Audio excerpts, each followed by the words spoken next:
Hey, bro. Up? Welcome to the Mid Hey, Ketchup Podcast. Welcome to the Mid Ketchup Podcast. Here with your host, Lofton, aka Mr. Nice Guy, aka Mr. Hayes Honest, aka Mr. One More In.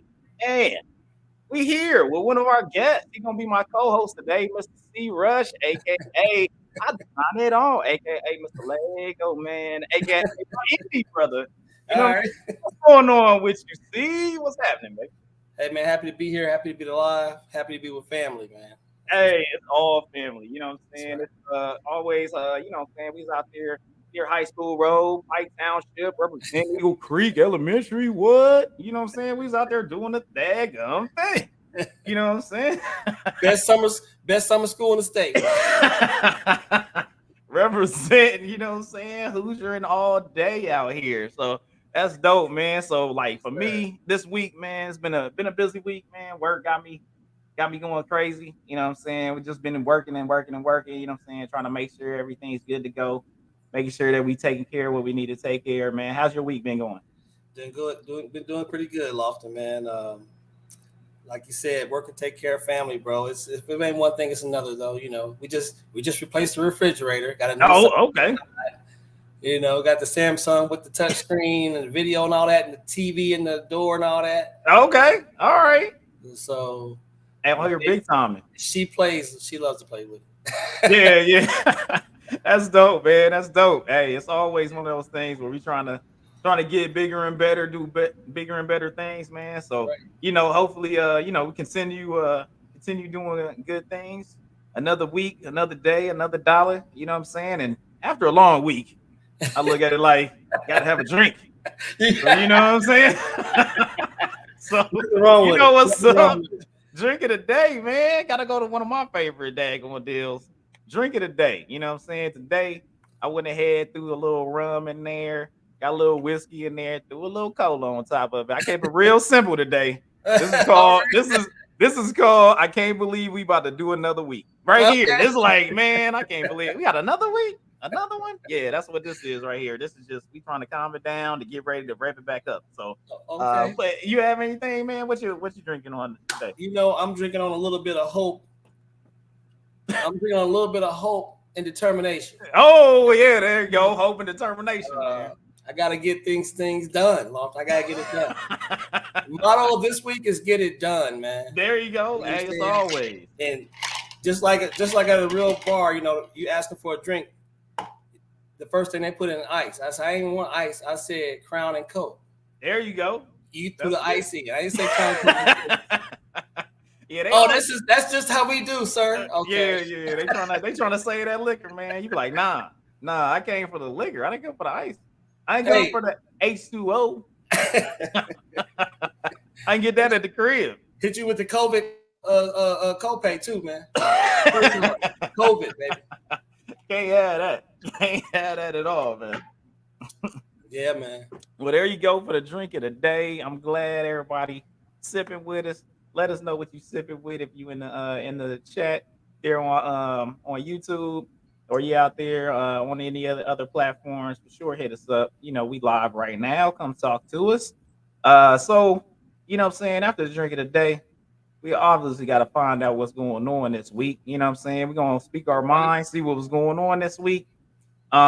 It's been interesting, man. When my homeboy, my Ace Boone Coon original host, you know what I'm saying, Rajim, he always been talking about baby, man. Like baby always be in the news, man. And once again, Uh-oh. this dude has come up with some new stuff again. Mm-mm. And they coming after him, man. They coming after him. They saw a little news clipping, man. It said baby's charged with a felony battery over alleged 2020 video shoot attack.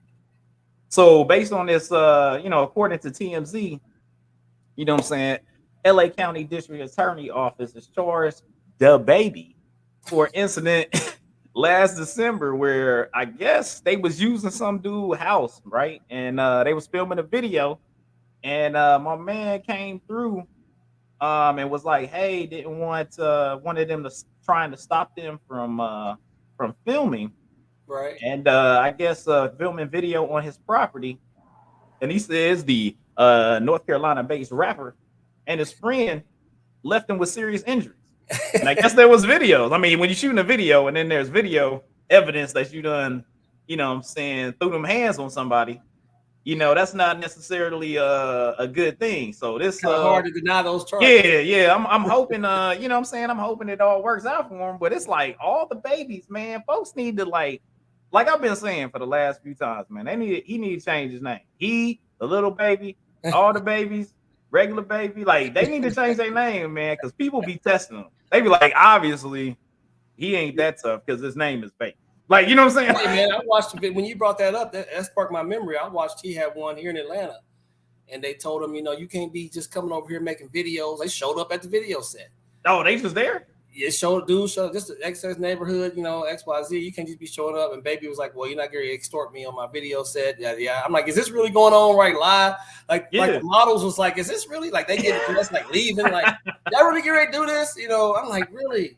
It's got to be that stressful just to do a music video, man. Yeah, man. It's like it's wild out here, folks. Just they ready to throw them hands or whatever, man. Yeah, man. I mean, you gotta come. You gotta check in first, and I guess I don't know. You know what I'm saying? Sign in on the clipboard. Let me know you coming through or something. You know, what's the bouncer at? Where the security? Like, hey, man, catch that dude before he get across the lawn. You know, but the Baby, he's more he likes to confront the aggression. Yeah. Oh, he coming through. He doesn't wait for security. He does his own security. Yeah, I mean, well, when your name the Baby, man, that's what you got to do. You can't even show that you a chump. Like I told you, man, his name need to be like Pistol or daggone shotgun to the face or something. Sniper. Like, the name need to change because people be like, yo, I'm coming through this dude. His name is Baby. Like, I mean, all right, how many people? I mean, tell me right now, if he was like, we on the street, you know what I'm saying? We older gentlemen at this point. But if somebody was on the street, was like, yo, man, they call me Baby. You'd be like, yo, I'm gonna knock you the hell out. Can you come with something else? You know, be like, and they like, yo, they call me Shotty. You be like, all right, okay, hold up. This dude he got a nickname, but they be like, they call me the Baby. I told him, you know, change your name, bro. That's not gonna work. Yeah, but he went and made it work and made it millions of dollars. But you know, I guess when I first heard it often, I was cutting grass, and I'm like, is this real? I heard he wore a diaper to the studio or something. I ain't heard that. I was like, really? I'm like, wow, it really worked. He had did he have a little pacifier joint? I don't know. I mean, I would assume that would have been it was like an act or something. Like a dope, you know what I'm saying, a diamond encrusted, you know what I'm saying? He had a bottle or something like that. Hey, man, and I couldn't believe it. I can't remember what radio station he was interviewing, but I heard that story and I was like, really? And it worked. It really worked, man. Hey, man, that's different right there. You know what, man? To each their own, man, because I for sure he ain't ever gonna hear me call the Baby. I'm like, that's just the first Baby I remember was Baby from Cash Money. When you say Baby, I think of Baby. But that's it. And then he wasn't really. I mean, Baby, he just went. Yeah, he did some other stuff though. But he changed his name to Birdman. He said, "My name is Birdman." Yeah, he went Birdman joint. So that he switched it up. He knew something was wrong. He knew something was wrong. He was like, "Hold up, let's change this, dog." Because Wham doesn't sound as good as like. In the Birdman. You know what I'm saying? Come on, man. Yeah, it doesn't sound as good. So, you know, I mean, hey, we'll see what pops off, man. But hopefully, I guess it works out, you know what I'm saying, for each party and everything turns out on the positive for whoever is going through in the situation. Yeah. But again, with another interesting hip hop situation, man, we got daggone the Funk Doc, aka Redman. This dude, I didn't even know. My man's in the political game. Did you know that? Did not know. Yeah, man. He has a full-out political party called the National Cannabis Party. It's real. Like, this is a real thing, man. He got the NCP, baby. National Cannabis Party.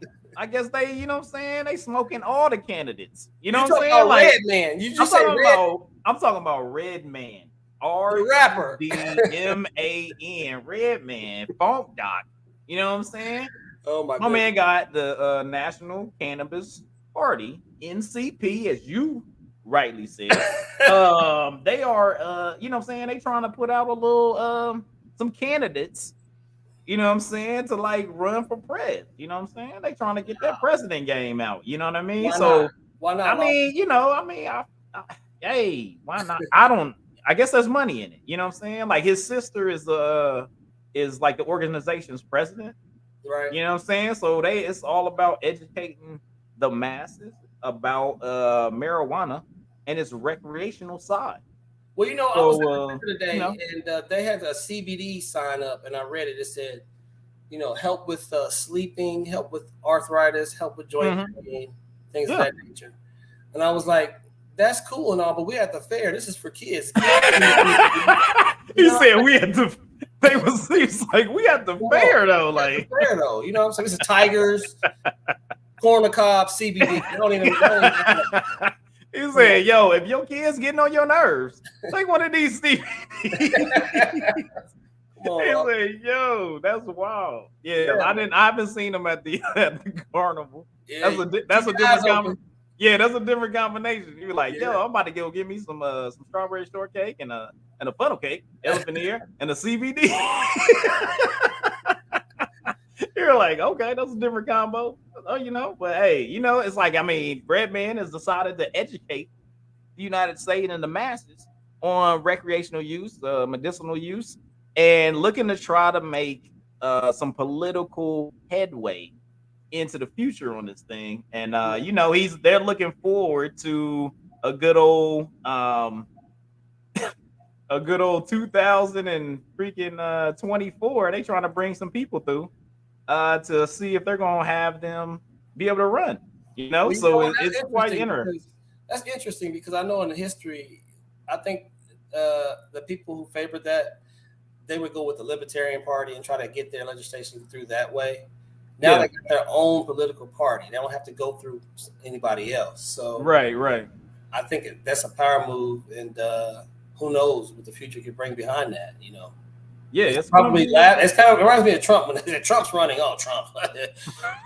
Trump. Now he's running. Now he's president. You know what I'm saying? So yeah. It was weird. You know what I'm saying? A lot of people didn't really understand what was going on when that took place, and then it just kind of hit them in the face. Right. And so yeah, I think it's the same type of thing where, I mean, it's a possibility where you have some candidates, if they speak right, if they're in the right location, you know what I'm saying? Certain cities may be more open to it, certain areas of the country may be a little more open to it and things of that nature. So it's one of those deals where it's a possibility, you know. And we talked on other show before where talking about police officers. One of my buddies sent me some news, and they were talking about in New Jersey where they were looking at allowing some of the police officers or that area, that career field, to be able to have more medicinal recreational use of marijuana.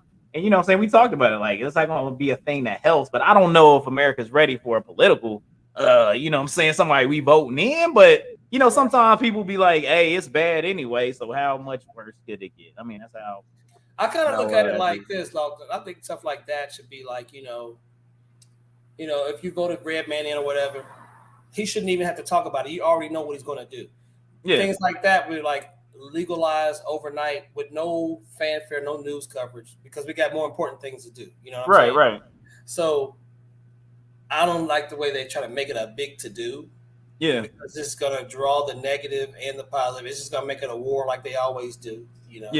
Yeah, I got you. That, come on, man, let it go through. Let's and not make a big deal out of it, because people say, "Oh, you're gonna make it legal because now my kid's gonna be legally say, Mom, I can smoke weed and all that." Well, because you got it on TV and you putting it on 30 stations around the world and you blasting it. It's free. It's legal. It's legal. Okay, well, what do you think they're gonna do? It becomes a product, no different than saying drinking alcohol or smoking cigarettes or kids vaping and all that. Like, it becomes a product that people are trying to push, but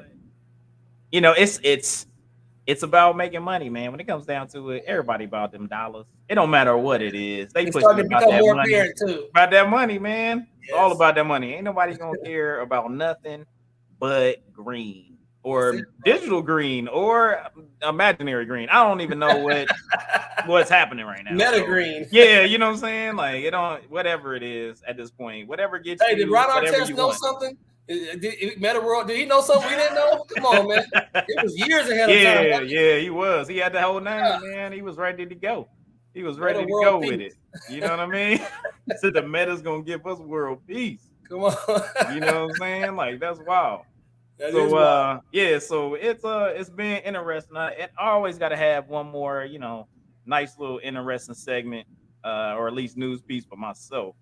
And I saw, what I'm saying, this little tech and science joints, and they said that bumblebees can sense electric fields using their hairs, which I was like, okay, that's pretty dope. You know what I'm saying? Like it was interesting. Like they found out this stuff in like 2013 and then did years upon years of research. You know what I'm saying? Like, yo, how they figuring out this electric joint, bumblebee and whatnot, which is quite interesting. It's but then also at the same time, man, like what we doing with that? Like, I don't know, like, are we gonna, like, how would we be able to utilize this interesting ability that bees have to be able to utilize that for something else? Talk to me. Talk to me, Ken. Let's break it down. Man. Talk to me. Well, I saw a clip of an ant. You ever heard of the gyroscope? I think it's called a gyrometer. Yeah. They put the astronauts on the. Yeah, and they got you with the G-force and whatnot. Yeah. So I've seen them. They did that with an ant. Mm-hmm. They did that with an ant, Lofton. Yeah, and they had him on. They had a still frame of him. They want to know how the ant can hold on to, without actually grabbing a surface. The ant can just stick to the wall. Just stick to the wall. Yeah. Yeah, and I heard and I read an article that they use that and some of the epoxies when it comes to aircraft. They use some of the really? Use a chemical compound and broke it down somehow. Wow. They use animals a lot when it comes to technology. They try to mimic things. Yeah, some of the things they done. Mm-hmm. Yeah, that's pretty dope, man. You know what I'm saying? Yeah. Using creation.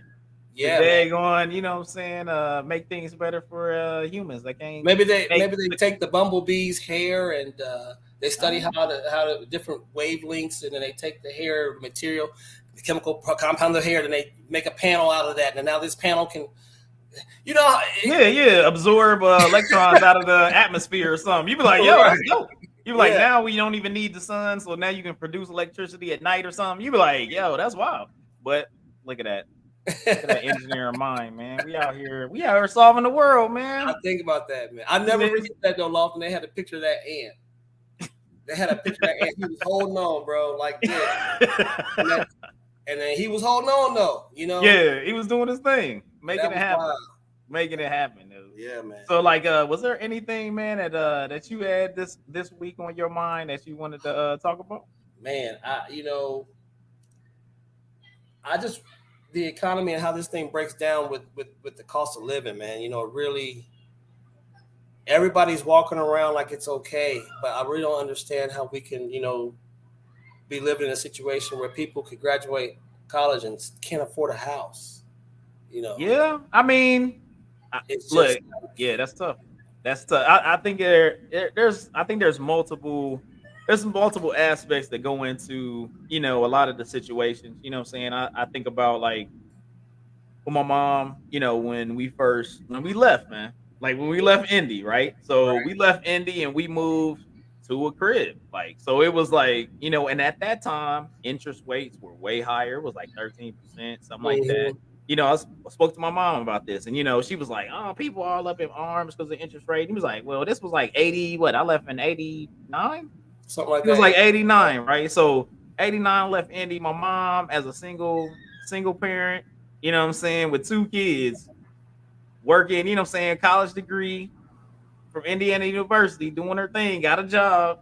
Right. She bought a house and was able to take care of us by herself with a 13% interest rate on the crib. She saved her money, got her stuff together, went to school. Now, the difference is that you got school when she went to school cost. Yeah. And school now, how much it costs. So that has elevated exponentially. And you know what I'm saying? Of course, the cost of living as well as salaries haven't increased in the way that they're supposed to. So you had two things going on. So all of a sudden you went from like, all right, I gotta pay off my college loan. It's not really that much, and I'm making this money. So it's like cool. And now colleges is business, man. So it's like, you know what I'm saying? If you a Georgia Bulldog fan, you out here, you paying that money, dude. You got to make sure this stadium dope. You got to make sure when they score a touchdown, you got the strobe lights popping. You know what I'm saying? You got to make sure everybody get the pom poms to be able to shake them joints. Like all that money going into, hey, making sure that. Well, I mean, y'all basketball team ain't really dope, but it's making sure. Georgia Tech. Sure, yeah. You know what I'm saying? It's making sure that the dogs is roofing. You know what I'm saying? You make sure that stadium look dope as mug. The uniforms is dope. Nike out here throwing dope. Like there's a lot of things that make the college, especially the big time colleges, that makes they profitable. And then you got the other ones, you know what I'm saying, the private schools and stuff like that. Well, they ain't got all that. So now they gonna charge because they ain't got all that. And they gotta have the professors, and the professors, man, hey, you're a doctor, man. I gotta get paid. I gotta be six-figuring it out here. So it's one of those things where you just get it's all those things on top of each other that's caused that. And hey, you don't want to just be like, hey, we making it. Everybody want to be profitable, right? You know what I'm saying? So it's just all that stuff layered on top of it. You know what I mean? To piggyback off that, man, I remember not too long ago when I graduated from CAD designer school, I found out that we were talking about the student loan situation, and now I believe Sallie Mae has a policy of based on how the percentage of the class of 2022 graduates, right? Of those, 80% of those have to pay back their student loan, or the next year's group of students we're going to reduce. So basically, the student loans that are coming for the next year of students is based on the payability of the students going out. So let's just say if only 20% of those graduate students pay their student loan, then they're going to cut that funding to the next group of people. Right. So they're limiting the amount of money that they putting out. So they be like, well, hey, since they ain't paying their joint, then we gonna cut back on the money, meaning that you ain't gonna be able to get the loan, meaning that you better find a different way to get to school then. Or you better go over here and work at this factory or something. Listen, this is what happened, Lofton. After we graduated, we had a lot of people who came in there who just they would come in there and they would just clock in and clock out just to get. I asked my professor, "What's that about?" They're just here to get the money from Sallie Mae. They're not here to learn anything. Well, that also had been going on for years to where now Sallie Mae is like, okay, no more.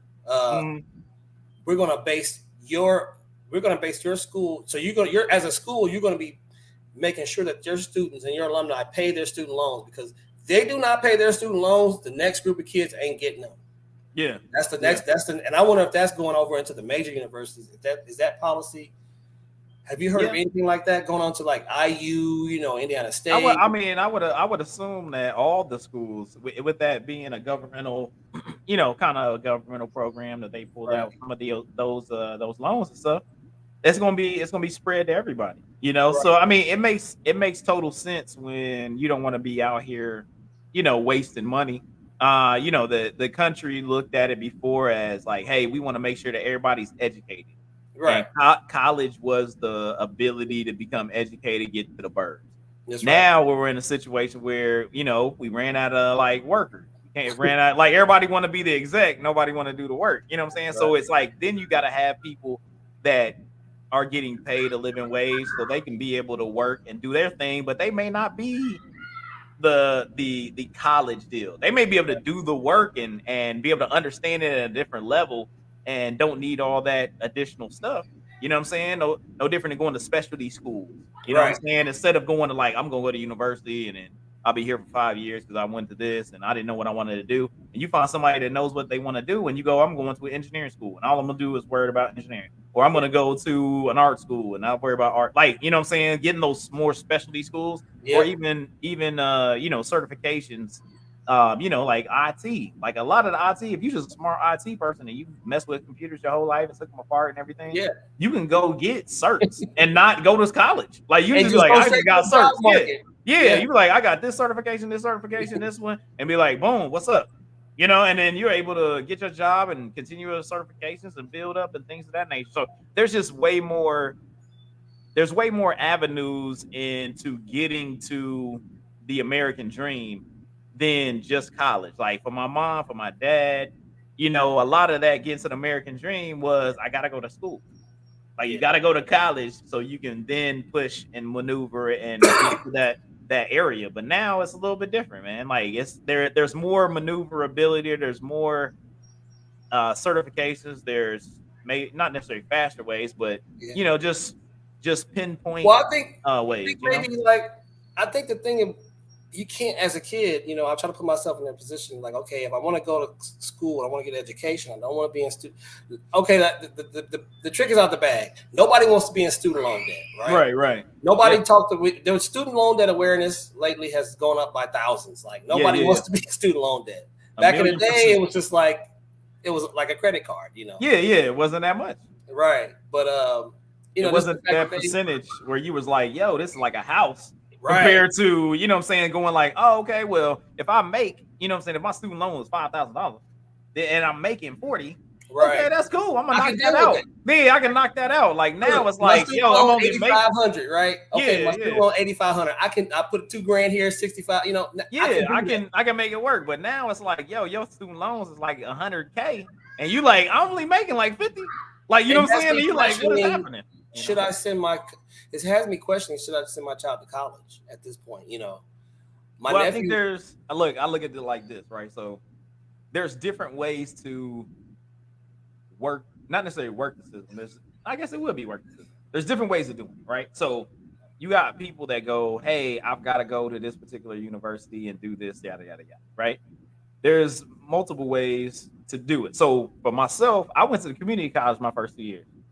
I got out the military, graduated with an associate's from Columbus State University or Columbus State Community College, right? Like, all right, got a business administration.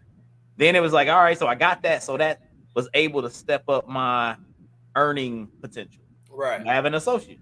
So then it was like, okay, got back into the military, whatever. But it was like, all right, well, I need to get this bachelor's done.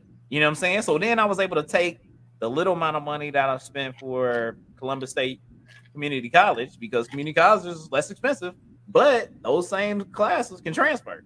So then I just transferred to Ohio Christian University.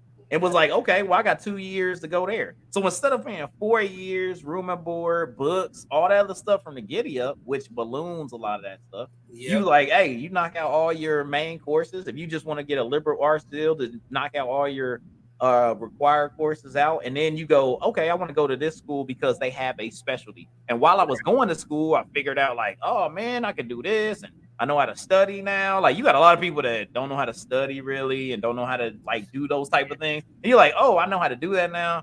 I found out like, oh, there's all types of different schools and different classes and different avenues that I go to, because I looked at all that stuff. And now it's like, if I decide to go to a university, I can be like, I know exactly what I want to do.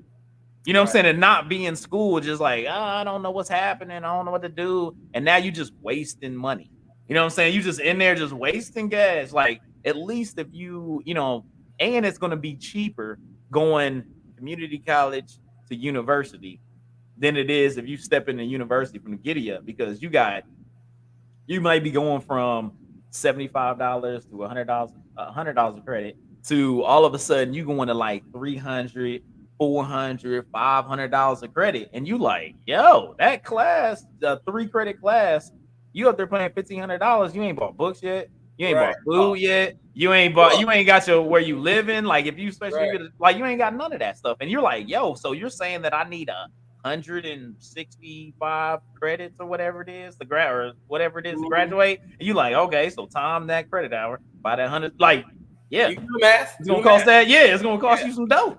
You're gonna have some issues, you know what I'm saying, money wise, trying to make sure things in, and you got to get them scholarships and grants and all that other stuff. So it's work. You got to put work in. I'm gonna steer my daughter into like a tech school, 2-year tech school. Mm-hmm. I told her, I said, you know, your friends might be going to Georgia State, your friends might be going to UGA or Georgia Tech. I said, all you got to do is go to school and then go to the party with them at the majors. Yeah, I'm trying to go to the party. Yeah, it's like, that's what it is. If you want to kick it with them, you can still kick it with them. Lawton, Georgia Tech is right there. I told her, I said, babe, get on the highway. You're in Georgia Tech in 25 minutes. What's the problem? Yeah, for real. You know, I want the college experience. I said, well, you can get the college experience when you get out of school and you can drive down there and go get the college experience for free. Yeah, for and real. That have people at home. It don't cost nothing to get on campus.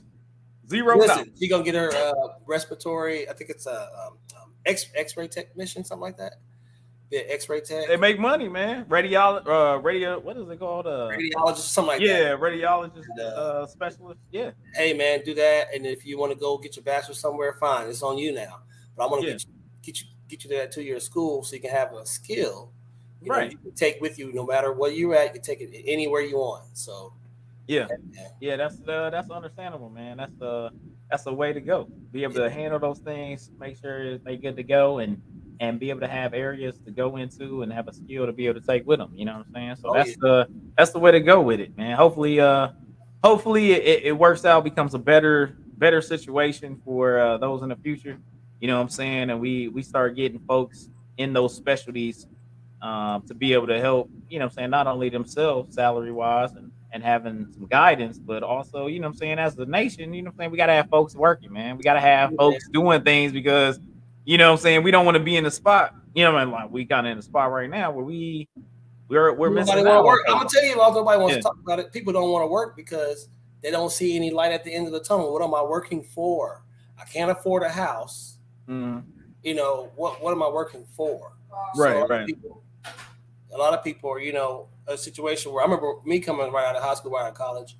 I'm working for, you know, the things that I was working for was attainable. You know, my first house, right, $120,000. That's nothing. You know. Yeah.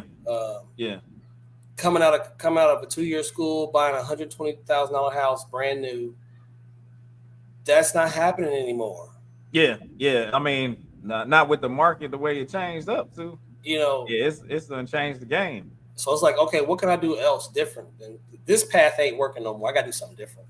Right. I think that's what people do.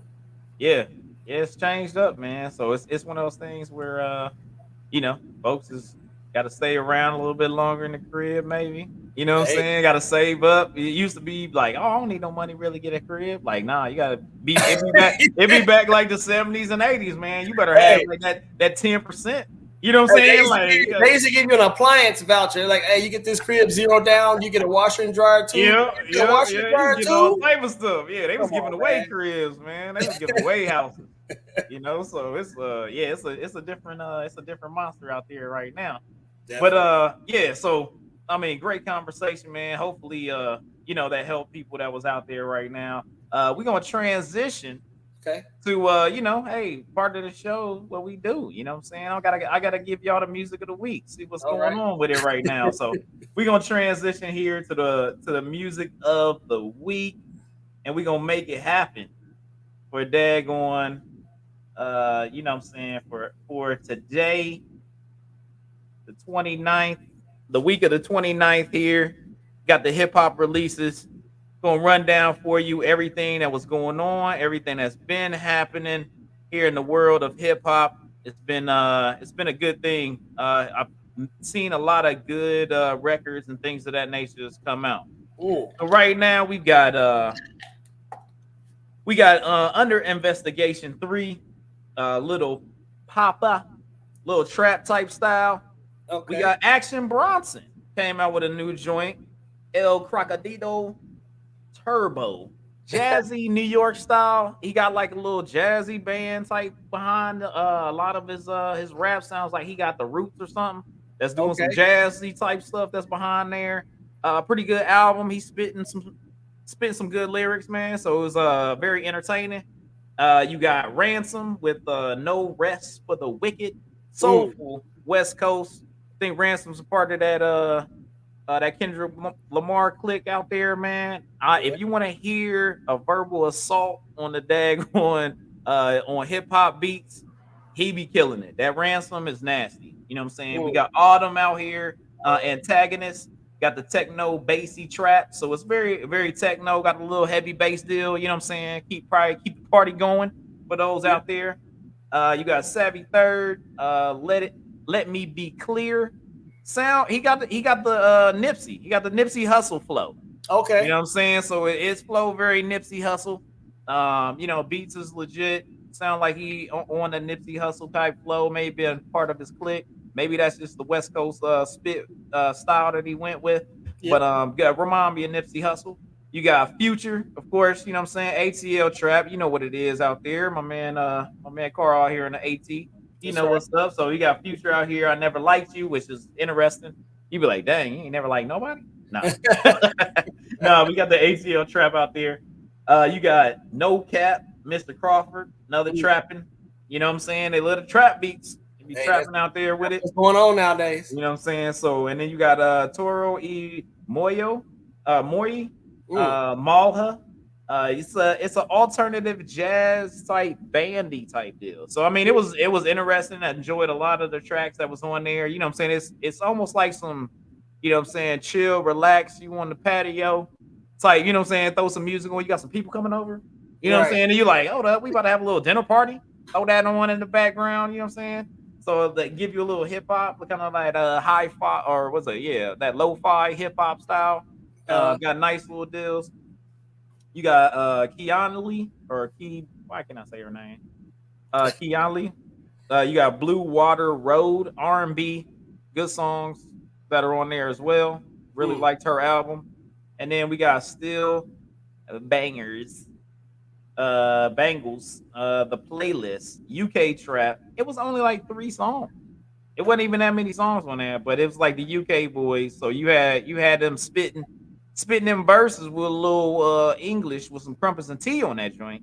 So it was I mean it wasn't bad, man. I'm actually starting to like listening to some like international hip hop because it's just you're seeing how they flow on like trap beats or you know some New York stuff or that type style. So it's very interesting to hear somebody like from France or Spanish or you know everybody love like reggaeton, which is you know what I'm saying like rapping on those Jamaican beats and stuff like that. So it's like it's good, man. And so I've seen a lot of the international stuff that I've really been enjoying. All right, so these are the men Ketchup selections. We got Ransom, No Rest for the Wicked, 11 songs, soulful West Coast style. You got Rituals, Overnight Success, Compromise, Captions. My man got a nice album. I threw that in my playlist for sure. Was getting busy out there. So you got Toro E Moyo. We got 13 songs, alternative R&B. Mississippi's a good one, and Magazine. I would say check those out. And then you got that Blue Water Road, Keanu. 13 songs, R&B. Wish I Never, really good. Up All Night, that one on it. It's one of those hits that's been played on the radio as of right now. More Than I Should, nice song. And then you got Tangerine, you know what I'm saying? So it was doing big things out here with the songs and the music of the week. Really enjoyed it. Let me give y'all one more look at the music of the week right there. Like I said, really, really good songs, really good albums that are out there. Got a lot of different tastes, like you can see, going from jazzy to trap to R&B. Got the little West Coast Nipsey Hussle style. Got some New York jazzy, you know. So it gives you a little bit of everything, like I said. And once again, looking at our mint ketchup selections. So it really enjoy those. I hope that everybody enjoys that, and make sure you open up your palette to be able to see some more of that hip hop that's out there. Hey, What's going on? I can't wait to put some of those songs on the playlist, Lost. Hey, gotta put it on the playlist, man. I'm telling you that Ransom. Oh, those three albums on the playlist, man. That's legit. Like I'll tell you right now, you be riding on those. Those are nice little songs to get to. You know what I'm saying? See some of my taste, I guess. You know what I'm saying? So those are really good ones. So we gonna come in here and we gonna finally, because kind of messed it up last week. We messed it up. You know what I'm saying? I got to bring my dude on right now. You know what I'm saying?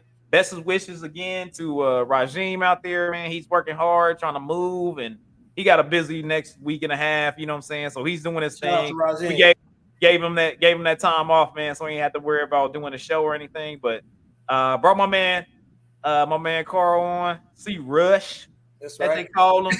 And this is my man. He's a CAD designer. He gonna give us some insight, man. I really wanna know with everything that's going on, you know, in the world of STEM, things of that nature, man. I really want to know, you know, things about the position, man. Like really, what got you into CAD design? Well, just to give you a little background about that, man. You know, the world, everything you see, touch, feel, hear had to be created from a drawing. Whether it be, you know, the switch to turn the lights on or the light bulb itself. You know, back in the day, people would make their drawings on, you know, they had the traditional CAD boards where people would just draw naturally with pencil, you know, called a board drafter. Right, right. Now everything, of course, is computerized. So, but you still need the skills of a board drafter to be able to do it on a computer anyway. But yeah, man, I got into this thing.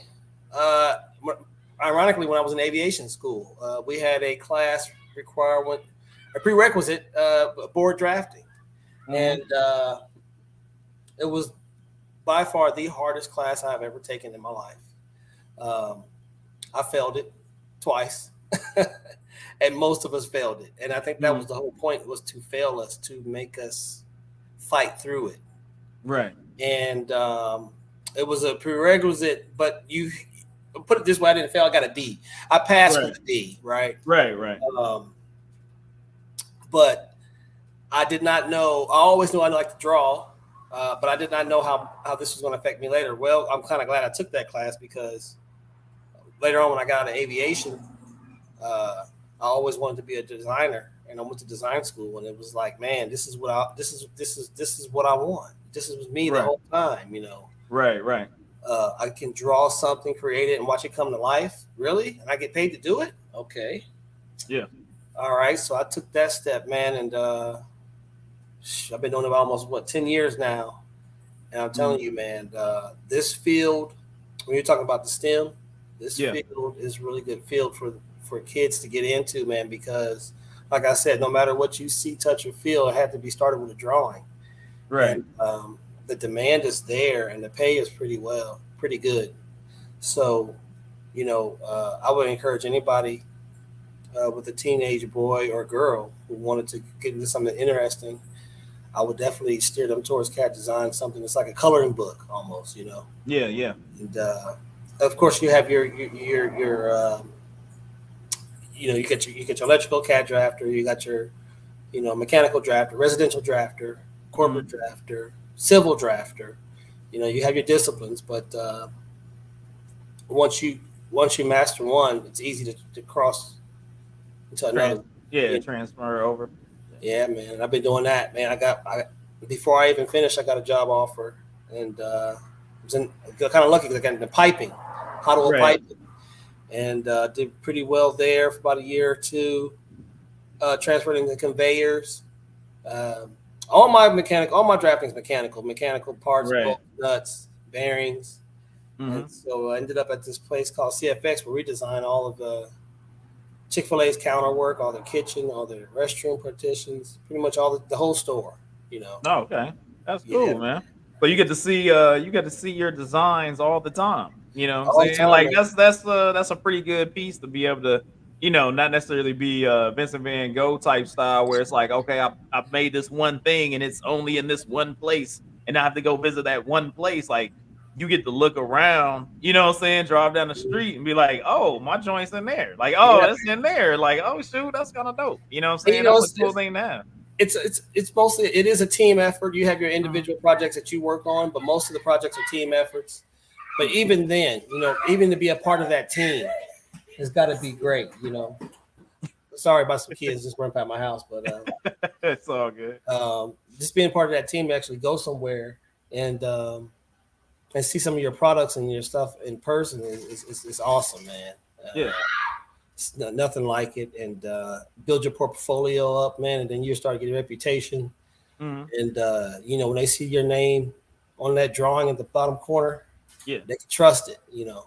Yeah, that's awesome, man. That's awesome. So I mean, you know, like for those out there that don't know, man, me and Carl, we was like childhood friends. Interesting story, right?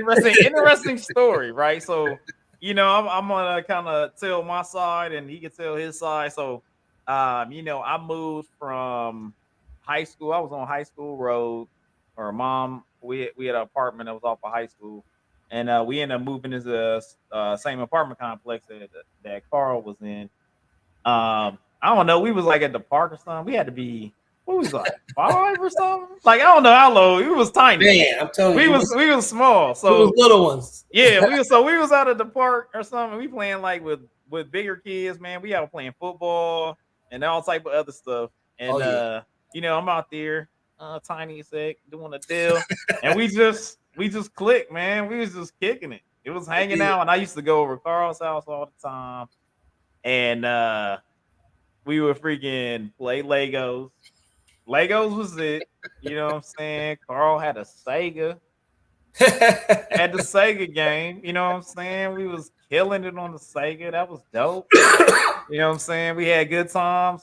You know what I'm saying? Mom's was y'all was devoted Baptist joint. Y'all be I was spending the night. I was spending the night over Carl's, dog. I'm going to church. And I was like, man, I'll be trying to get out the crib in the morning. Hey, our friends used to have to time it. Whatever night, a good time the night that we don't go to church the next day. You have to try to time it. You gotta be out of the crib like 7. Like how you gotta be out? Like I'm out. I'm gone, dog. Like I'm out of here. But nah, man, we go to church, man. We be at church all day. Be hanging out, man, just kicking it. I mean, we had a good time, man. Riding bikes around the neighborhood, acting a fool, having fun. It was a great time, man. That was and then when I moved, man, it was like that hurt. I was like, I can still remember you. I can still remember you telling me. I can't remember. I don't know if you told me or your mom told my mom, and we talked about it briefly. Yeah, but it really was. It wasn't like it wasn't real. It was kind of like, oh, he's just gonna be gone for a few days. It wasn't real, man. Oh man, that hurt, man. Like I was like crying, dude. And the only way my mom got me to stop crying, man, she bought because she felt bad about it. That we was moving and I was leaving, like, you know what I'm saying, Carl and Chris and Michael and Eric, like, you know what I'm saying? Like I was it was bad. It was real bad. I was leaving my homies, man, and she freaking bought tickets to that Michael Jackson Bad concert. Dude. Oh, did you? Yeah. The day before we left, man, she got tickets for the Michael Jackson Bad joint. And it was like, all right, so, you know what I'm saying? We moving to Ohio, but I got these Michael Jackson tickets. And I was like, Michael Jackson's dope. All right, cool. Like hey, Long, it's funny you say that, man, because that's one of the memories I have of you, man, when that Michael Jackson I'm Bad video premiered over your house. I watched the premiere over your house. I remember that. And that video has such a profound. That's when music was music, bro. I mean, it really meant it was an event. Yeah. Michael Jackson was an event. Man, he was an event. Oh, man. To be brought up in that era and to see something like that exclusively as a child. Yeah. I mean, you'll never repeat that, man. I mean, we and Chris talk about it all the time, the era we grew up in, some of the nostalgia, the best of everything. And you just said that. I was like, man, I watched that premiere at your house, man. That premiered, and that was a big video, man. That was a big song, bro. That junk was awesome, man. It was one of those where it was like there was a that transition of like our age group to simple things like so my sister was just like. At that point, she was in that middle of that transition to all the techie type stuff, and that stuff kind of falling away. You know what I'm saying? Still, the 90s had that that stuff, but the 80s and 90s was really that area where it started transitioning to. That's right. It wasn't like a music video was just a music video. Like we were still in the area where like a music video was a big deal. Like MTV was a big, like if you get your joint on MTV, like and Michael Jackson often, and then Michael Jackson was taking over. Think about the artist now. TV, dog. Like think about the artist now. I can't. I mean, I love a lot of music people do, but I can't think of anybody that I have to stop everything I'm doing to watch the video, bro. Yeah. Oh, they don't do it. They don't do it like that no more. They don't do it like that no more. You know what I'm saying? It's like to be able to like this dude. The thing was, it would be like you know, that have somebody to be able to do that. You know, I've heard people talk about how, you know, Beyonce is like, you know, she the greatest entertainer ever or something, right? You know, and I've been to the what was it, the On the Run tour too. I went to go see her and Jay-Z. I mean, she be getting at it. Like, she had the whole band up there doing a thing, and I was like, yo, they killing it. But it wasn't, I ain't see nobody pass out in the front row. Bro, I ain't see none of that. Like, you know what I'm saying? Like, I didn't see anybody on that level. Like, they do their thing, and they've got the money, they've got that dough, they've figured out the stream thing, they got more power than they've ever had. Like, all those things have been progressed, no doubt, and made them be able to be in different stratospheres as of influencing and being around and things like that. But like, they're not stopping nobody. Right. They're not making me, like, they got their fans, and you got their fans where it was like, oh, I'm gonna stop and I'll check it out. But Michael Jackson was making the world stop, dog. It was, man. Like, it was insane. Like, without the internet, people in Thailand and countries ain't nobody ever going to visit from America was falling over, passing out when they saw that dude.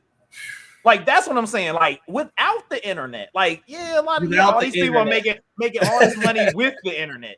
Without the internet, Michael Jackson was able to shut it down, and that's a different level. Like, when people don't even know, like, don't even listen. know. My daughter's singing Michael Jackson songs as a kid, and I'm like, there's no way. How do you even know that? Like, how do you even understand his influence? You weren't even here yet, and you still understand how important. I was like, man, it's just amazing, man. But I remember watching it at your house, and then going down to Michael's house, and he had the jacket with the glove and all that. Yo, bro, that glove, man. Yo, it was legit, that diamond glove, Lofton, man. That thing right there. That's what made it. That's what made people pass out. Lofton was that glove. Yeah. Mike had it, man. People out here buying chains, dog. He had a full glove that was diamonds, man. You know what I'm saying? He had diamond glove and diamond socks. Like, you was like, Mike is on another planet. You got undergarments that you like diamonds, dog. I don't wear nothing but diamonds. I was like, yo, that dude was on another planet. That's a mega, not understanding what a mega star was as a kid. Yeah. We knew he was a mega star, superstar. Yeah, we just thought, there'd be another one. Well, I haven't seen another one. Or somebody, and the way they tarnished his image, I wasn't there to see if he did whatever they said he did. Yeah. I don't think he did, but I don't know. It's just tough. It's just music, tough. It's music for real though. It's music for real though. But I mean, going through all that, man, like, I know you talked about aviation and whatnot. So, like, what was previous to the CAD designer, man? You already knew that often. I was the type of kid to I had to take it apart and put it back together. That's just what. Oh, for sure. I was not surprised when you was like, "Oh, I'm a CAD designer." I was like, "Perfect." I was like, I knew exactly. Like, if you wasn't an engineer or some like designer or something, I was like, "Dude, you failed." Like, I was like, because you were just in that zone, man. I knew from 5, 6, 7 years old, like, oh, this dude's gonna be designing crap. That's what I did, man. My stepfather had a toolbox, and I would be in those tools all the time. And my mom sent me in high school after you was gone. Often, I think you was Xenia. You was in Xenia. Yeah, I was in Xenia, man. I remember when you left too, because I ran home and looked up the map, and I had a map. I was like, no, I'm about to find him. Where is Xenia at? And I'm gonna find you, dog. Yeah, like, man. hey, I'll never forget that. But yeah, man. I would take things apart. My mom would put, she would buy me those, back in the day, those kids, we would get, Radio Shack had the really good radio control cars, but the hobby shop had the ones you had to put together. Oh yeah. So my mom, she would buy me those, and I would have to read the instructions and put them together. All that's drawings. Yeah. I love that crap, man. I did that stuff for years, and then after that, my mom put me in an auto mechanic school in high school. Yeah. So I was going back and forth, 16, 17 years old, man. Going back and forth from our high school to another high school. Yeah. Learning auto mechanics. So, that was another thing that helped me. And God bless her soul. Rest in peace. My mom passed away, and I went to aviation school after that. Yeah. And man, rest is history. Man, graduated, started working for Delta here in Atlanta. Moved to Atlanta. Mm-hmm. You know, that was summer 2000. You know, being in Atlanta by yourself, independent, no bills. You know, nothing. All I had was a futon on the TV. A futon on the TV. You know, and out there getting it done, man. That's hey, man, coming home from work, pork chop grease and stuff on the counter as a 21-year-old. Turn the TV on, and the next thing you know, you see a plane run into a building. I'm like, oh Lord, what's going on? Yeah. You know. Yeah, it was wild, man. It was wild. I mean, being in the aviation area, you were saying it at the time. Yeah. You know, and I don't even know if you knew. So at the time, you in aviation, and I'm in the military. Yeah, you know, so it's like we on both ends of the spectrum. You know what I'm saying? Where people are nervous about flying and stuff like that, and then at that time I'm over stationed in Germany, and I'm looking like, yo, we gotta go whip somebody's ass. You know what I'm saying? Like somebody getting their ass whipped. That's what's about to happen. You know what I mean? So it was like to be on both spectrums of that world. You know what I mean? Like. And this it was really interesting. A lot of the people I work with were ex-Air Force, I had a guy who used to tell me all the time, I'm 82nd Airborne.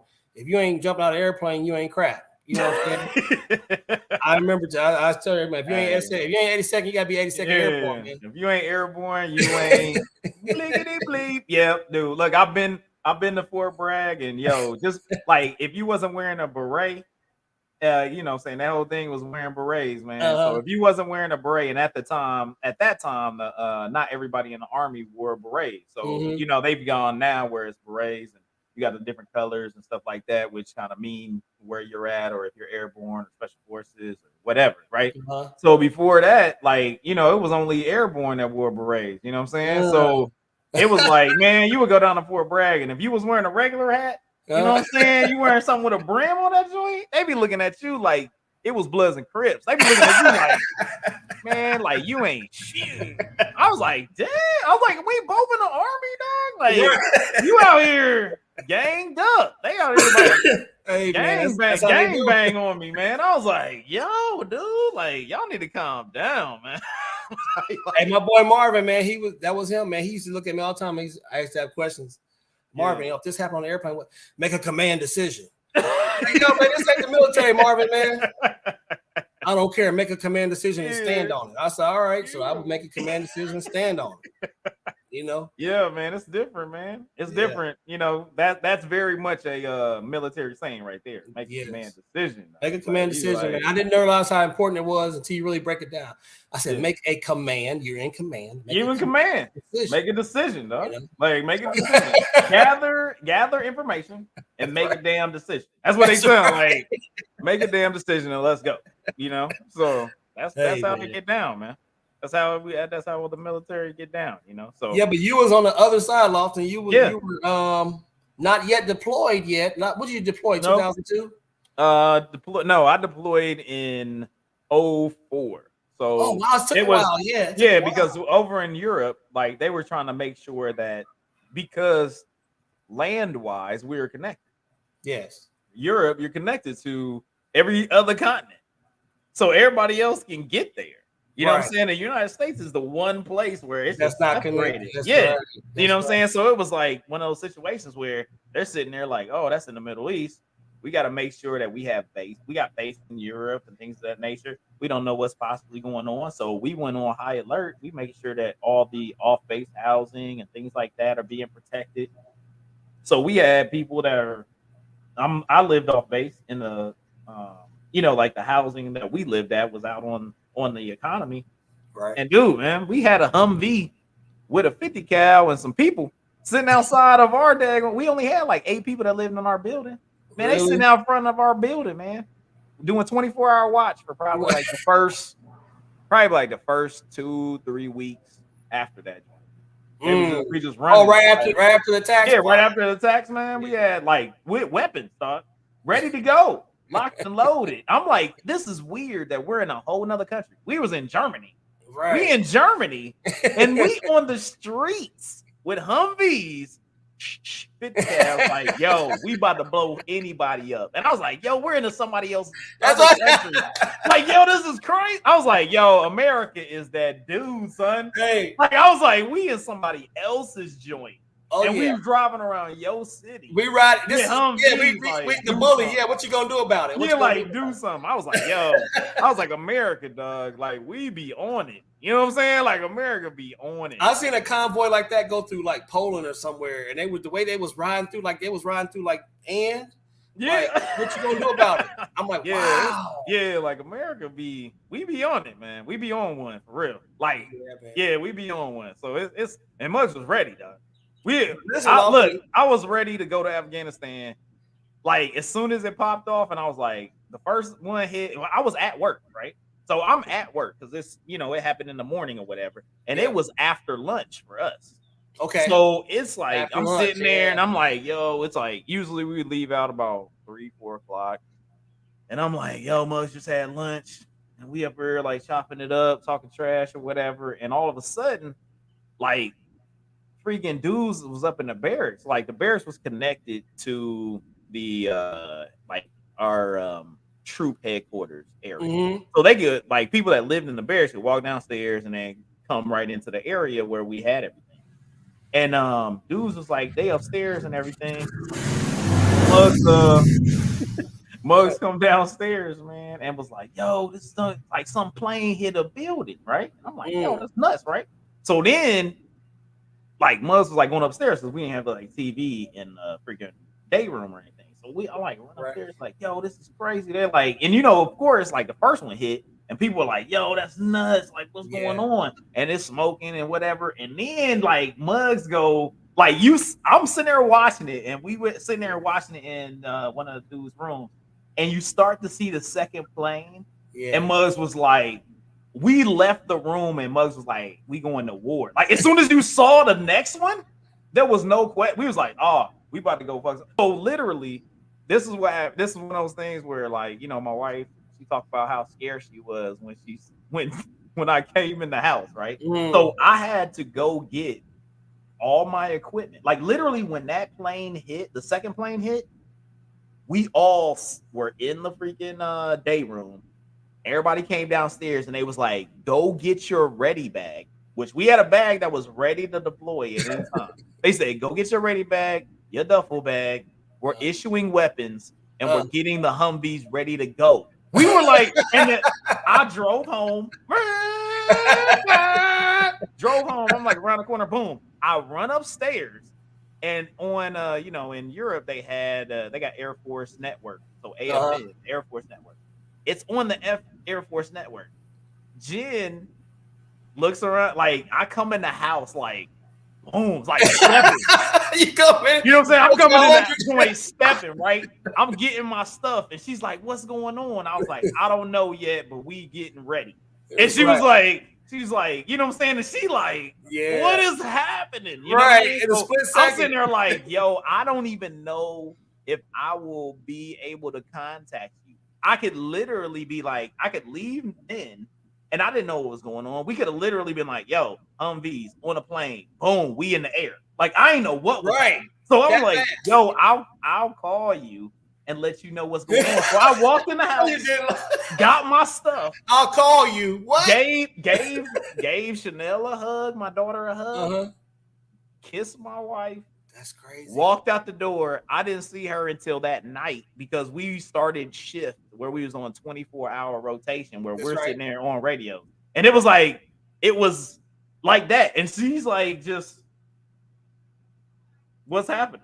Like, that's what I'm saying. Like, and I didn't know what was happening, but I'm like, yo, I gotta go lock and load, get wet. Like, I gotta get ready. Like, we go. The call. You know what I'm saying? Like, we about to go get busy. You know what I'm saying? I was like, yo. So it was during that time, it was wild, man. It was wild. Like it was just imagine for you, bro. I didn't know you was over there. It's funny because I didn't know you were over there at the time, Yeah. I know we lost connection and everything, but if we had connected before that and to know that, my best friend was over there in the middle of all that, my God, man, because that was, I tell you, man, at that moment that you saw that, I was in training at Delta, And during the break, on the training screen, it would be the home screen of anything. It'd be like the home screen of the news. And you could see a plane going into a building. And my instructor left, came back. We started class, and then another guy came in, said, I think everybody needs to go home. We got a couple Delta pilots we had a couple pilots that weren't responding. Like, I guess what was all the pilots could hear, they were talking over the airways or whatever. And so we ended up having a couple Delta pilots that actually left the airspace and went to Canada, Canadian airspace. Oh, really? Left the United States altogether and just landed. We're out of here. Like, now we don't want nothing to do with what y'all got going on. We over here. Dang. Yeah, we had a couple. We heard that. But when I got home that day, and to be, just being a young man old enough to drink and watch that thing hit the tower, I just couldn't believe what I was watching, man. Yeah, man. And it was wild, man. It kind of made me reflect on when the accusers were Saudi Arabian, and like I said, I went to aviation school in '97. Yeah, I graduated in 2000, and I had a lot of Saudi Arabian friends, Lofton, in aviation school. Wow. We would always ask them. The thing back then was, you from Saudi Arabia, you must be rich. A lot of them were, man. A lot of them. One guy, his father said, he said his father owned all the Lexuses in Saudi Arabia.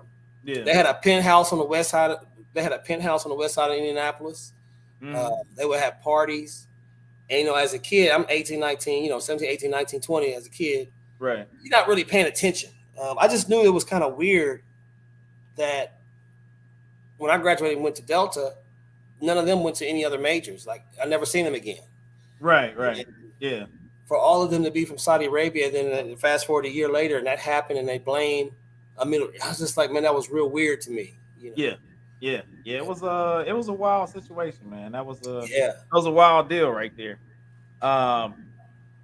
But continuing on the story of how we ended up linking back up, because freaking 8 years old, I bounce. I leave Indianapolis, man. So then I'm in Ohio, man, and it's not like nowadays. Like I said, it was '89, man. It wasn't on Facebook. Whether we couldn't do this, none of that stuff was happening. So it was just like, I think I might have called you. You called me like once or twice. Yeah, something like that. And then after that, it was a done deal. And then it was just like, all right, man, have a great life type situation. It was just, so it was like, I ain't know what happened, man. And so it everybody go through life. We going through things. Like I said, I ended up joining the military. I'm in Europe. Come back, start life. After you shortly after you left Lofton, our whole world's, Mike's mom died shortly after you left. Yeah. And there was a lot of tragedy that happened after you left. And it was a lot of good too, though. It was a lot of good that happened too. And we all grew up, man. That area just, Lofton, just like you said, football fields, baseball fields, basketball. We had it all, bro. Yeah. Gym. I mean, we had parties. That little neighborhood that we grew up in, man. Me and Chris talk about to this day. Like, it had to be the best childhood ever, man. I'm telling you. I know it was live, man. You got a taste of it too, man. Yeah, man. It was live, dude. Like, we was out there. It was good, man. We had a good time, man. And it was anybody and everybody, man. Age group, everything was out there, and we was just running around, man. It was the hood, but it wasn't the hood because it was the hood, but it wasn't because they kept the grass cut, edge blown. Kept the neighborhood up, man. It wasn't ran down like there was no trap house. Right. It was the hood, but it was the controlled hood. It was like it was one of those things where you had people that was getting by, man. It was what I'm saying. Folks was out there working, they was doing their thing, paying their bills, but but wasn't on that suburban night, maybe not having 2-parent, maybe not. You know what I'm saying? What it was like. That type of situation that was going on. So it was like we was out there having a good time, man. Never felt like I was like in trouble or it was scary or nothing. Like we out there kicking it, go home when the street light come on. Like, yo, man, I'm out.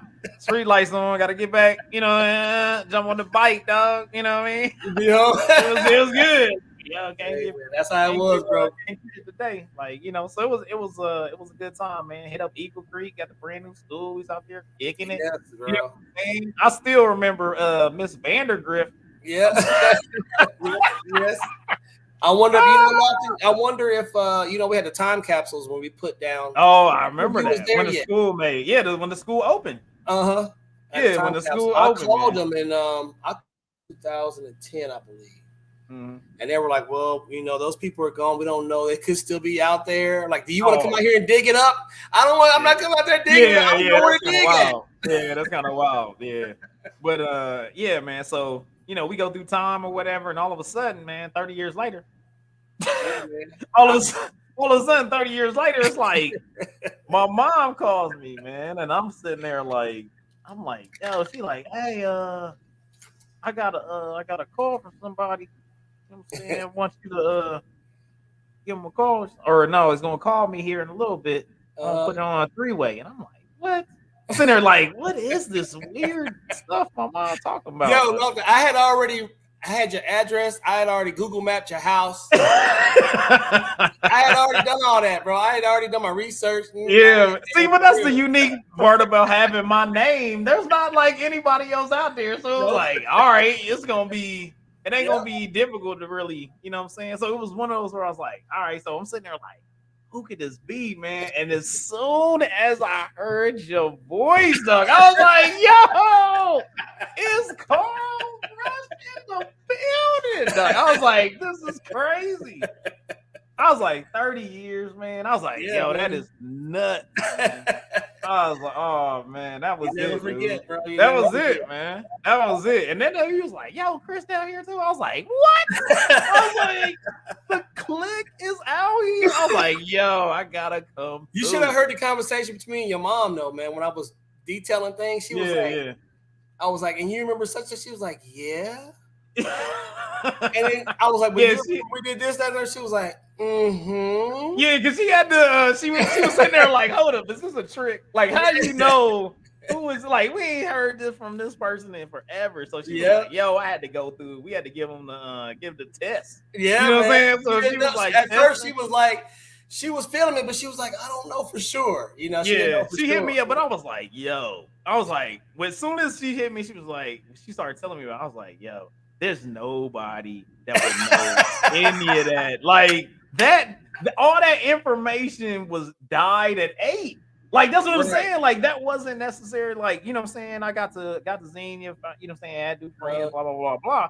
But all that stuff was like, it was like 8 years old, man. That was like, boom, Indianapolis, because we didn't have internet, cell phones, all the other stuff to be able to constantly be there. It was just like, that was gone.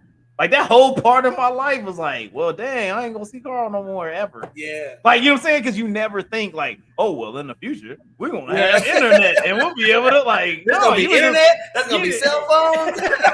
We're gonna be in a video chat, you're gonna have a freaking YouTube show. Like, you know what I'm saying? It was like you was just like, oh snap, like we just done. Like that part of being friends was just over. And I was like, wow, like your mom said, I said, is this Mrs. Hayes? She's like, I don't go by Miss Hayes anymore. I'm like, oh, but I thought this was Mrs. Hayes. I'm like, because I'm going by. Yeah. From what you remember. Yeah, man. But she's like, oh, must be somebody she knew before, Mm-hmm. And I told her I grew up. I used to come over your house. I used to play. Yeah, she was probably like, what? I told her my mom gave me a whooping because I was over your house playing the game. And she said, I think what y'all remember is she said my mom used to make her the fish or something. Yeah. And she remember who I was? I was like, man. Because I told her about your little sister. She said, oh, what about his little sister? I said, all I remember is she was light skinned. She used to scream. That's all I remember. It was. And she started laughing. It was either was it you or was it Michael that was like, yo, man, because my sister came out super. She was white skinned. Oh, she was light skinned. She was white. And had blue eyes. Yeah. And I was like, they was like, yo, your sister's white, yo. Hey, man. That joke was funny. But I mean, man. Not only people. Yeah. I was at work looking you up, man, trying to find where you was, bro. Yo, I was like, that was probably one of the best surprises ever. I was like, yo, this is and dude, that summer I came through. I was like, oh, we gotta go. I was like, I gotta come down. Like, Lawson was like, Chris was like, I'm gonna be over. Chris came over. I was like, wow. I heard the ding go ding dong. I said, I know this nigga. Dude, look, we was just looking at each other like, crazy, dog. I was like, this is nuts, man. Like, It's nuts. Like we here. I'm so glad you came, bro. We gave each other a big hug, man. It was crazy, man. It was that was legit, man. That was legit. Then we sat down and chilled, man. Wow. Yeah, it was good. It was good. And now, you know what I'm saying, I'm down south. So, you know what I'm saying? It's still about the same amount of time, which is crazy. Yeah. I went from being in Ohio and I'm about 8 hours and I'm still now about 8 hours. Yeah, it's about what is it about 7? Yeah, it's still about the same amount of time, but you know what I'm saying, it's dope that now we can link up, you know what I'm saying? Man. You're doing good things. I know you were talking about before trying to set up something for the kids, you know, with the CAD design and everything like that. So tell me a little bit about that, man. Hey, man, I want to set up to where, you know, I have a specialty class for these kids, maybe 8 to 14. Mm-hmm. They can come in and learn the fundamentals of drafting and design, you know. This has been my dream for a while. I got the name of it up front, you know, CR Designs. Mm-hmm. I just got to put word into action, you know. And, you know, that's one of my dreams because I understand, you know, without like, again, man, without being a designer, man, you can't, if nobody designs it, who's going to design, who's going to do the designing, Lachlan? If we don't, if we don't teach these kids, you know, we're going to end up losing to China or Germany, who else, because we're not putting these kids in a situation where they can succeed, you know? Right. So that's my goal. I've been a tutor here for a while. I've actually tutored a few clients of mine from Tennessee, all of my surrounding states. Mm-hmm. And I was just lucky to get a certain training from this man named Chuck Rimkus. I know you don't know who he is, but he's the design god, right? Yeah. There you go. He trained me, man. He's helped me. He's turned my career, man. Like I said, I had a job before I even finished, man. And it's just been one door open after another. Thank God. And I've been able to branch off into my own business where I do drawings on the side now. Mm-hmm. And yeah, man, it's as busy as I want to be. You know, I could work as much as I want. The work is there, man. It's just, you know, you got to have time for your family and friends. Of course. Yeah, man. But I wanted to make sure that got put out there, you know what I'm saying, with the CR designs and whatnot, because I know that being able to affect the young people, especially you get into the STEM areas, coming off of those things, and sometimes people don't realize the areas that they can get into. That there are other things available instead of just the stuff that's put in front of their face. Like, hey, man, you ain't know that you can CAD design, you can digitally design, you can, you know, there's all different type of ways that you can use your talent and you know, your intrigue and your interest to be able to find different avenues. And CAD design is one of those things where, like you were talking about, where you can, you know, see your art. You know, in some fashion, it's more useful art. Being able to see that art everywhere and all around, if you design something that can affect people's everyday lives, you know, that they don't even necessarily realize, but you get the appreciation when that certain thing works and continues to work and continues to function properly. You're able to, you know, look at your art and your skill and your precision and your technique is helping out, you know, not only your local community, but all the people that are maybe around the world as well. So it's one of those things I wanted to make sure that the people got to hear some of the things that you're doing good there in the Atlanta area and trying to help out, you know what I'm saying, our fellow Black people as well as, you know, everybody around the community. So I really appreciate that, man. You know, I'm going to be trying to come up. We got to go check out, you know what I'm saying, the Colts. Hopefully they can get that W against Jacksonville when we go to a game and whatnot. But now, you know what I'm saying, we gotta hit one more, we got a couple more segments, but we gotta hit the segment up right now. So we gotta respect your deck, man. What's that? So we gotta make sure that we respect your deck. You know what I'm saying? This is somewhat, you know, we're trying to help out STEM, we're trying to help out you know, minority professionals. You being a minority professional out there doing your thing, we want to make sure that, you know what I'm saying, music is also a part of this podcast. And you know, I do the music week. We got to make sure that you be able to represent, hey, what gets your flow going, what gets everything popping for you. You know what I'm saying? So what do you feel as you know, we got to go through your most influential. So what's your most influential artist, hip hop artist that's been very influential in your life? I would have to go with the most influential artist would have to be Tupacalypse. Tupac. They call him Tupac now, but I remember there when you it go. was Tupacalypse. You know. There you go. There you go.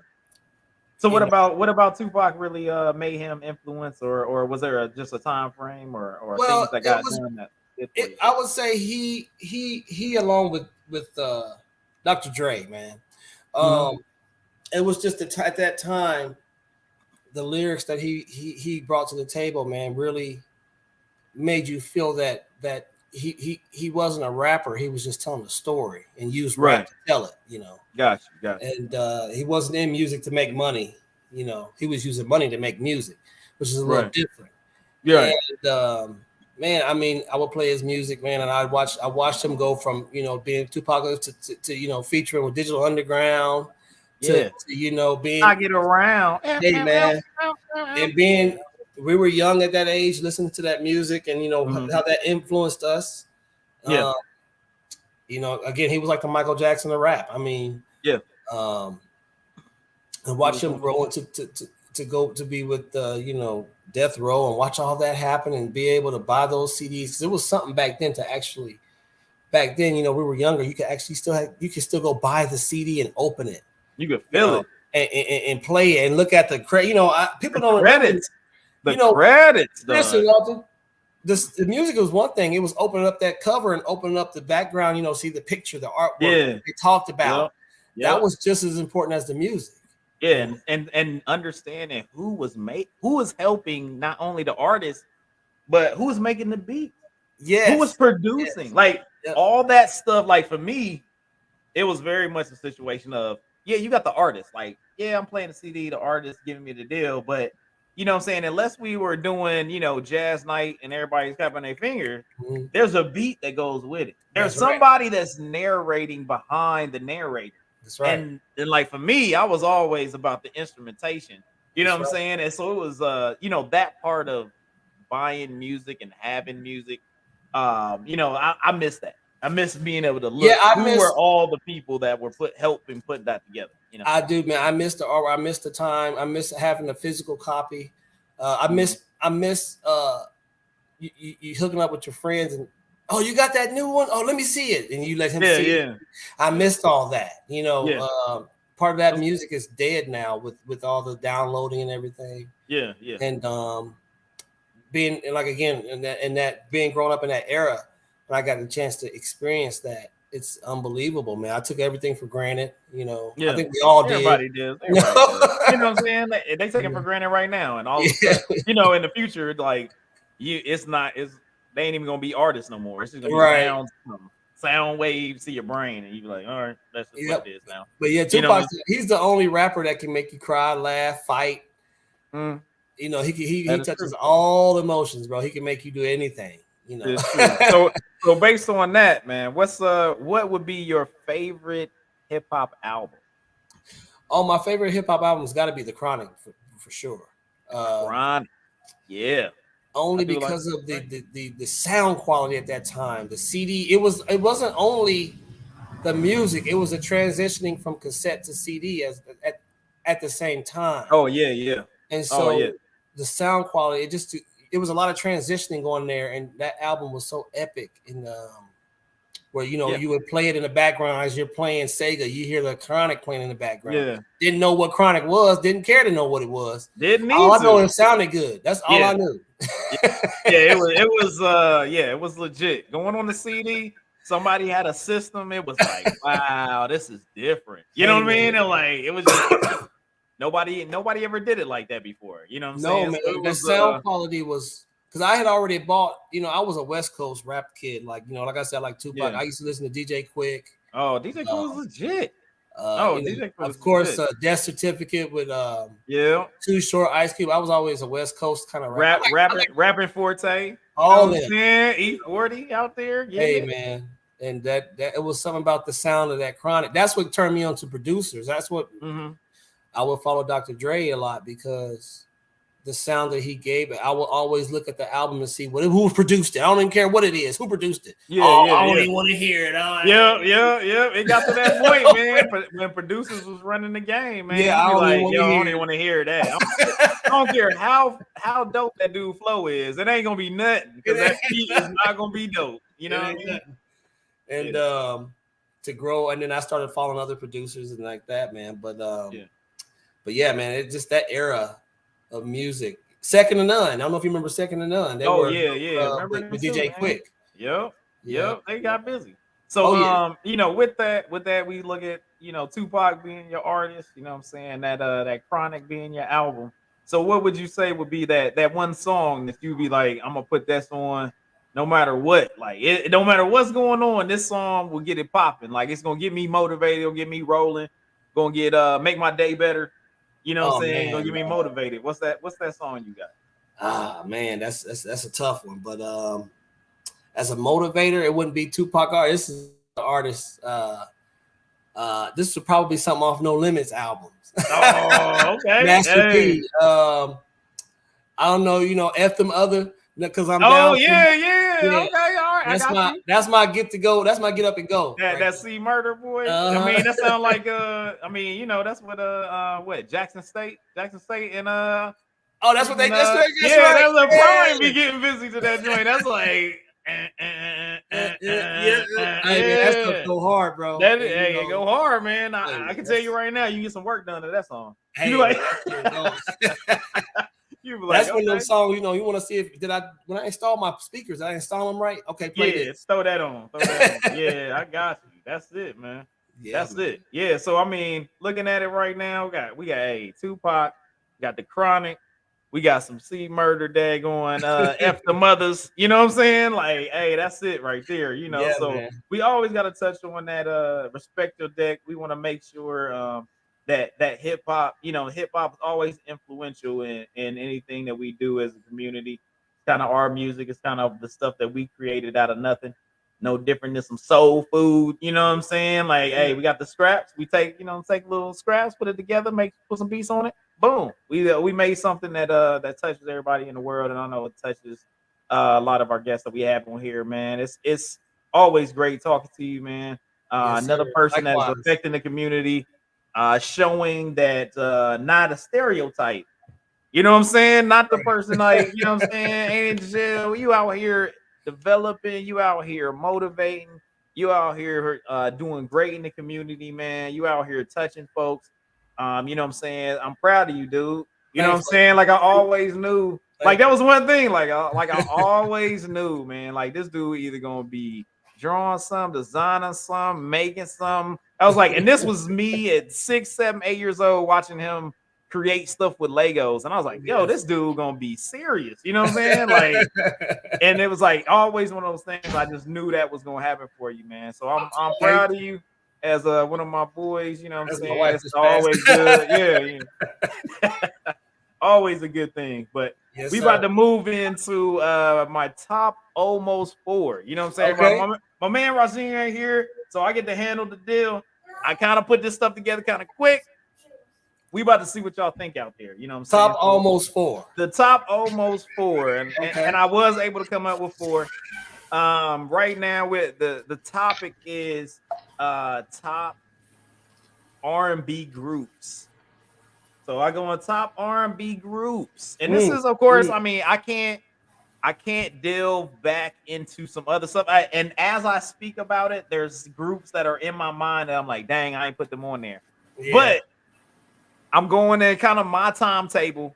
Okay. You know what I'm saying? My timetable of things going on. So at number 4, I got New Edition, man. New Edition. I would say New Edition's got the best individual talent, probably of groups. Got some of the best individual talent. Ralph Tresvant individually did well. Bobby Daggum Brown. You know what I'm saying? My prerogative, pumping his hips everywhere. Johnny Gill, killing it. Bell Biv DeVoe. Like, I mean, all of them got busy individually.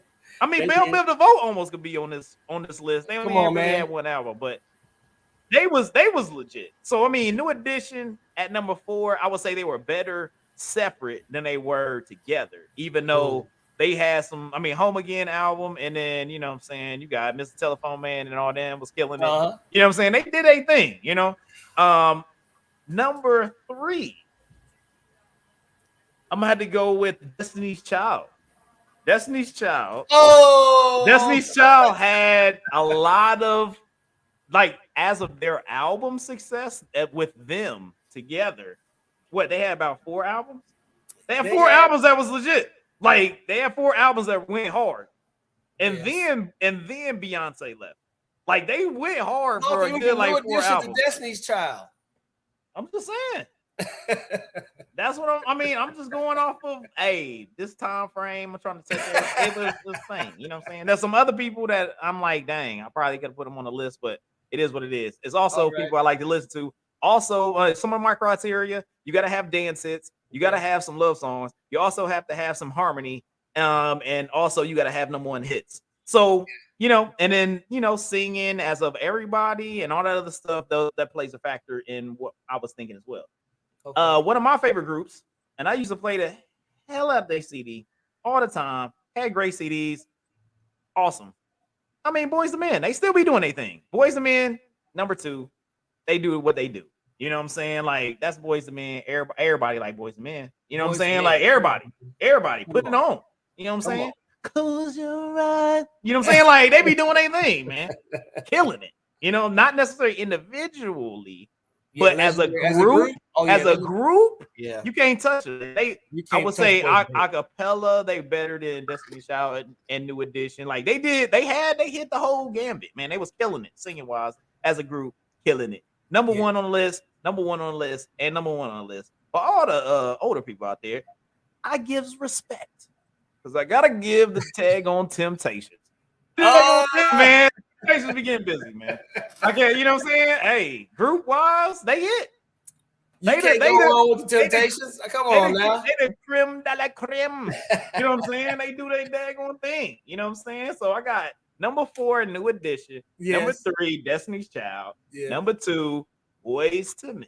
And number 1, Temptations, man, for my greatest R&B groups out there. I got honorable mentions though. You got the Supremes, killing it. They did a thing. I also like In Vogue, because that was during our time. In Vogue used to get busy with it. Let me see. I mean, you missing the Isley Brothers. Isleys, I mean, they do their thing. I mean, they got but hold up, but the Isleys, man, I mean, they ain't making really. I mean, at least the songs I've heard, they ain't really make no dance hits where you be out there like, I'm about to do, you know what I'm saying? Like, they was out there, you know, Mr. Biggin and whatnot with with R. Kelly. Mr. R. Kelly, man. I don't know. You had to take him off the list. That was like take him off the list for that. Like, come on, man. You know what, dude? That was nostalgia too, because to go from 30 years before that and come out now and still have that impact like that, that's something. Hey, look, actors do it all the time, man. They were kid actors, then they just disappear for like 30 years, and all of a sudden they show up, and you're like, come back. You're like, hold up, ain't that the dude from Weird Science? I be seeing him on TV shows. I was like, what? Where's this dude come from? Like, that's wild. Hey, you know what I'm saying? Let's see, Lofton. You said Destiny's Child. You put Destiny's Child in there? Hey, man. What about TLC, man? You didn't like nothing but look, TLC got busy, which they could have had better longevity, but unfortunately, you know what I'm saying, what happened? We know what happened. Left off, you know, passed away, unfortunately, because they could have had more longevity. They were with, or kind of worked with, one of my favorite producing groups, Freaking Organized Noise. Did they, you know what I'm saying? So they had a thing that was killing in Atlanta. It just happened to, it just didn't continue, man. Yeah. It was tough, man. I mean, I look at that individually.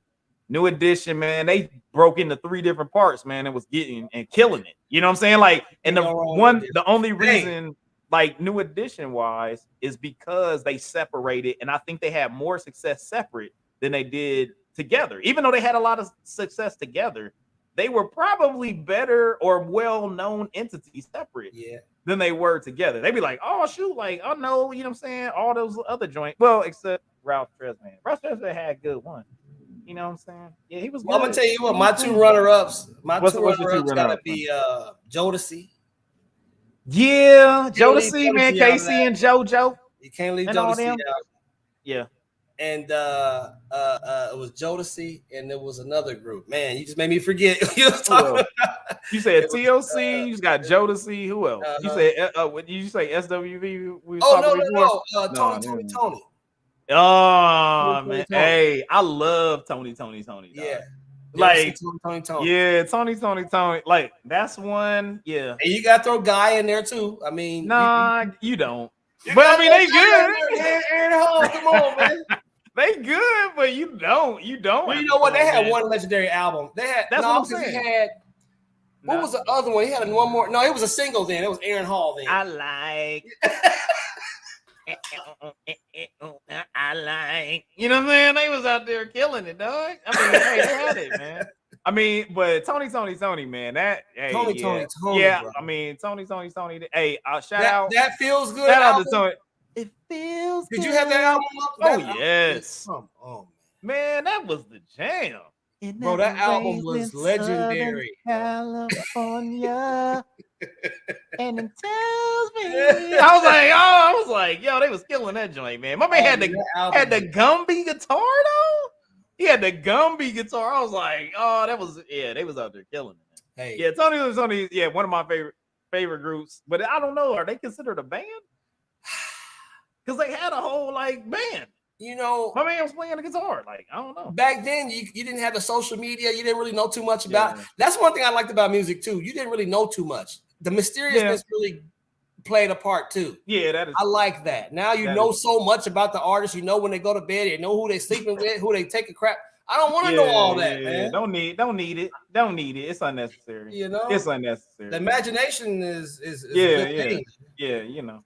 It works. It works for sure. Yeah. But you know what, man? We've been on here hour 30.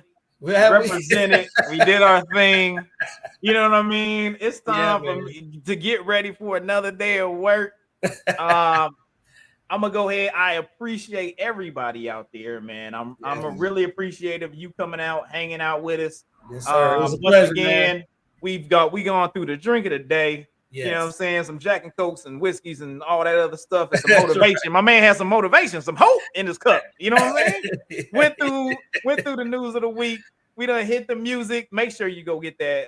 Check out that ransom. That ransom. Yes. I'm just gonna say one more time. That ransom. Go check that ransom out. It's dope.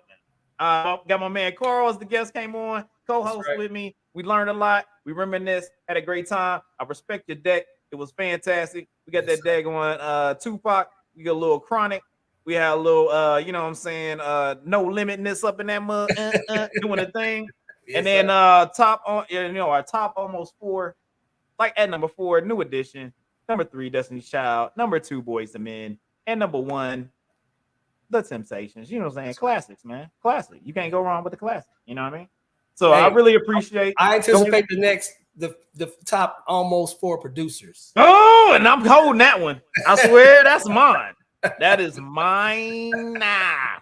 I'm doing that. I'm interested to see what you're going to say. I'm doing that one, man. I'm doing that one. Top almost 4 producers, man, coming to a daggone show near you, meaning our show. Because you're watching it right now or listening to it right now. So we hitting that next week. Top almost 4 producers. I love the music. Can't wait. I love the music. It's gonna be great. Can't wait. So I really appreciate you coming on, kicking it with us, man. You can come anytime come hang out with your boy. You know what I'm saying? Can't wait till the next one. It's gonna be a fantastic time. So I really appreciate you kicking it with us. And man, we've been on here too long. So we about to get up out of here, man. Let's get up out to the next episode, baby. Hey, come hit like, subscribe on all the platforms. Everything you've seen, we here. We ain't going nowhere. That's right. That's it. Ketchup Podcast. Episode 8. That's and right. We out. Peace out.